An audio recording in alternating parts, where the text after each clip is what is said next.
I si haguessis de triar les temàtiques que,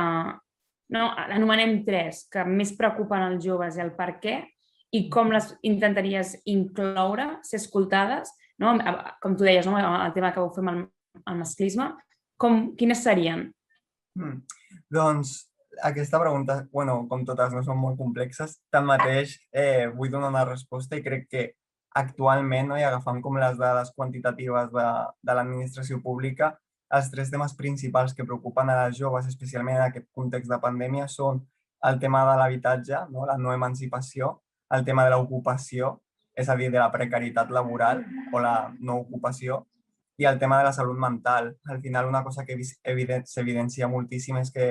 el confinament i la pandèmia ha agreujat moltíssim les problemàtiques en relació a la salut mental, i de fet ha generat molts quadres d'ansietat i depressió entre persones joves que si no es resolen ara mateix es poden cronificar en el futur i poden ser molt més problemàtiques per al nostre col·lectiu. Tanmateix, més enllà com d'aquestes 3 temàtiques, com a titular, sí que és cert que crec que al final moltes vegades i malauradament parlem massa de crisis a nivell individual, crisi LGBTI-fòbica, crisi habitacional,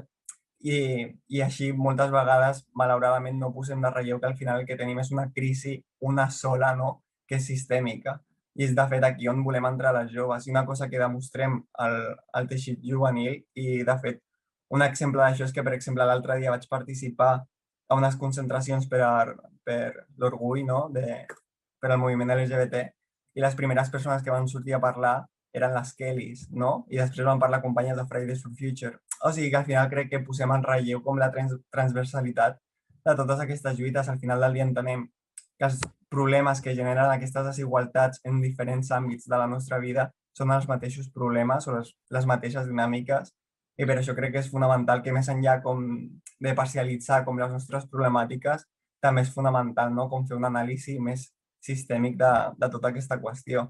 I en relació a això, i ja per terminar, sí que vull visibilitzar també que les joves hem demostrat contínuament, i especialment en aquest context de pandèmia, que són punta de llança en la transformació social. Crec que ho vam demostrar a través de Caus i Esplais l'estiu passat, que, per exemple, amb tota la incertesa que hi havia, van aconseguir desenvolupar els campaments, aconseguint així o garantint així que infants, adolescents i joves que havien estat mesos sols i soles es poguessin retrobar i poguessin participar del seu entorn, o el moviment estudiantil, per posar un altre exemple, que amb tota la complexitat, amb l'escletxa digital, etc., es van aconseguir organitzar i manifestar per donar resposta a aquesta problemàtica. I amb tot això el que vull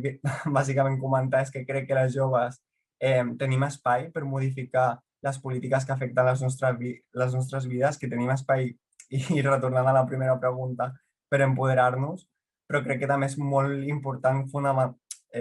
fonamentar o evidenciar perquè no ho estem aconseguint. A mi una cosa que m'agrada molt és que quan hi ha un problema és primer de tot preguntar-nos per què hi ha aquest problema, o d'on ve. I en aquest sentit crec que seria interessant preguntar-nos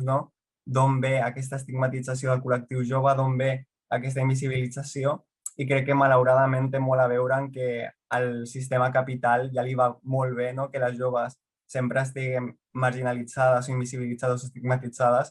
per a garantir així com la nostra sistemàtica precarització. Al final crec que crida molt l'atenció que a dia d'avui les joves ens trobem en la situació més precària de tota la història, i un exemple d'això és que a nivell de dades d'emancipació tenim la taxa mínima en més d'un segle, i tanmateix aquí no estem parlant de res d'això. De fet, del que estem parlant és de la manca de respecte de les joves, i que som el rostre visible dels contagis, gairebé. I res. O sigui, per tot això, que crec que és fonamental que en aquesta lluita també és fonamental evidenciar d'on deriven com aquests problemes o per què tenim aquests reptes sobre la taula. Jo crec que el que dius estic completament d'acord. Crec que hi ha hagut, per exemple, una estigmatització dels joves, sobretot en el context de la pandèmia, com tu deies, que a més ha provocat un aïllament juvenil, ha fet que molt teixit col·lectiu es trenqués. A més, com tu dius, jo crec que és una qüestió sistemàtica, és a dir, moltes de les problemàtiques que els joves porten o duen a la taula són realment la representació de la petita societat, i que interessa que surti, però el propi sistema jo crec que engloba i homogenitza cap al seu propi interès. És com si us deixem escoltar, feu les vostres revolucions. També una mica aquesta idea de la revolució a partir de la xarxa, la revolució fàcil que criticava la Laura, aquesta idea que es fa.